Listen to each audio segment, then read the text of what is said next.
Hey folks, welcome back to another Dice Tower preview. I'm Mark, and today we're taking a look at Welcome to the Jungle. Welcome to the Jungle is brought to you by Coffee Cake Gaming. It's for 2 to 4 players, ages 14 and up, and game time ranges anywhere from 60 to 120 minutes.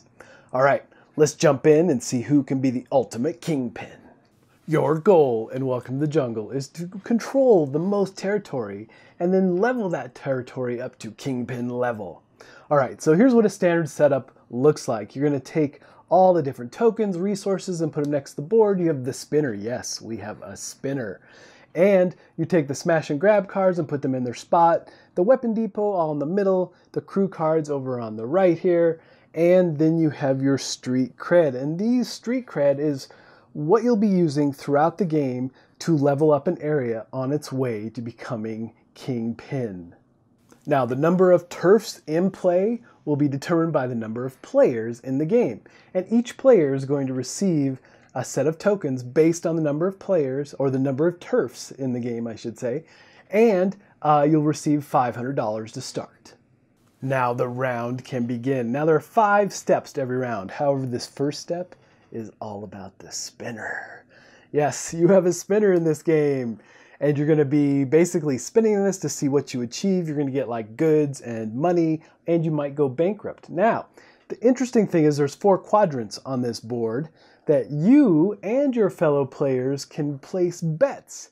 Basically 2-to-1 odds, giving you money or resources back, depending on where the spinner lands. Next up, you're going to grab a smash and grab card.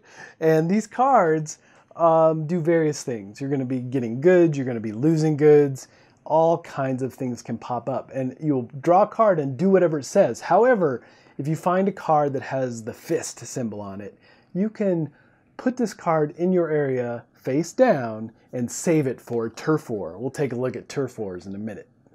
Now the third action on your turn is a visit to the weapon depot, and again, you're gearing up for that turf war that is inevitable at the end of your turn. So these weapons are pretty interesting because there's a lot of weapons here and the store has a high turnover. So at the end of your turn, these weapons are all going to rotate through, and the furthest card will go to the bottom of the deck. Now you also have the option to sell weapons. You can sell or buy. And as you buy, stuff rotates in and out as well. So there's a lot of different weapons to choose from. And again, that's going to go into your play area face down in preparation for that turf war.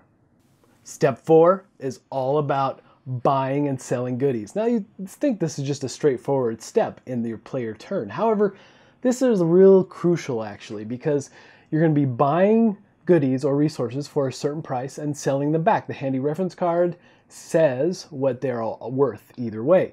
But there's a real trade-off here because you do need money to get better weapons, but you also need these particular goodies in order to upgrade turf areas, increase their street cred to become a Kingpin level. So there's a real trade-off trying to decide what you need more of at any one time. It's important to note that you can buy and sell different types on your turn, but you can't buy and sell the same type.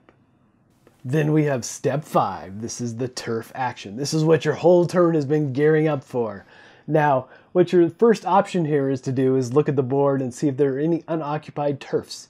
And you can just take them over by putting the exact amount of resources and money that the street cred card calls for, along with your token to occupy that particular turf. And once you do, then the street cred card gets upgraded to the next level. Or if you already occupy a turf location, then you can opt to upgrade that turf to the next street cred level. Again, you're trying to get your turf into that Kingpin level. So what you'll do is pay the cost again on the card in order to upgrade it. You'll remove all the money and resources that you used previously. You'll move those off. You'll replace them with what is called for on the street cred card and place them in your turf. And then again, the street cred gets upgraded to the next level. Or you can try to take over a particular turf from another player. And this is where the whole turf war comes into play. And how you do this is you take a look at what the street cred card is, and you have to pay the cost that it calls for. Place your marker, your token, and the required cost in the spot, and then the turf war can begin. All right, it's time to battle it out. And these turf wars are pretty interesting because you're going to go to the crew deck, and each player receives 15 cards. And from those 15, you get to compile a 10-card battle deck, basically. And this battle deck is going to form your hand for 3 rounds. So you have to be careful about which cards you play early, which ones you withhold, and so forth. Now, you can also bring in 3 warfare cards. Now, these warfare cards, again, are weapons, and from the smash and grab deck, cards that you may have been accumulating throughout the game. These cards are going to augment your attack abilities as you battle it out between your opponent. So let's take a closer look at these crew cards and how their battle damage works. So in the top left is where you have their main attack value, basically. And below that, on some of the cards, you can get pluses for different types of weapons that you engage with this card. So that can give you bonuses. And then at the bottom of the card, we'll talk about basically gang bonuses. When you have the same type of card, you can double and triple your damage based on that, and the different types of weapons used with it can really ramp up the damage fast. Now, before the battle begins, all the players have a chance to bid on the outcome. And again, this is 2-to-1 odds. You're going to double your money or you're going to lose it all. So you place those bets and then the battle begins. And the way this works is that the first round, each player has to play at least 3 cards. So you might want to play conservatively or you might want to go all in right up front.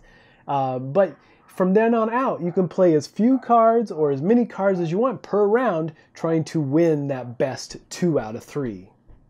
Then the winner of the turf war will place his or her token in the turf and claim the goodies that were previously there as the spoils of war. Now, the other thing here is that if this card, if the street cred was to be upgraded from this battle to Kingpin status, then this turf can no longer change hands. Whoever the victor was will own this turf, will be the ultimate Kingpin on their way to victory for the overall game. However, if there's a tie, the victory goes to the defender. Another option here is that you can just bide your time. Maybe you're just going to pass this time. You're not going to acquire a new turf, you're not going to upgrade a turf, and you're not going to battle for a turf. So you're just going to sit back, you're going to pass, and let your resources build. So the game plays round and round like this until all of the territories have become Kingpin level, and then you're going to total up and see who is the ultimate Kingpin. Now, if there's a tie, it's going to be based on whoever has the most resources or goodies and money. Alright folks, just a reminder once again, this has been a Dice Tower paid preview, and everything you've seen here has been in prototype form. So keep a close eye on the campaign for any changes that still may occur.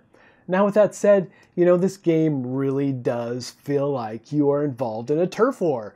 And those battles back and forth, even though the other players are not in it, but they are in it. They've got a stake in it if they put a bid on any one of the players for winning.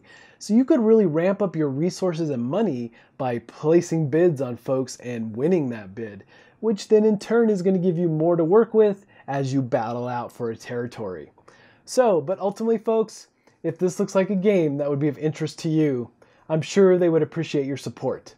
So I think that's it for me, and until next time, we'll see you at the table. Thanks so much for watching the Dice Tower videos. Find more great videos and reviews, as well as our top-rated audio podcast at Dicetower.com. You can also find other great shows at Dicetowernetwork.com. I'm Eric Summerer, and you've been watching the Dice Tower. The Dice Tower is sponsored by Cool Stuff Inc., where you can find great games for great prices. Cool stuff in stock. Check them out at CoolStuffInc.com.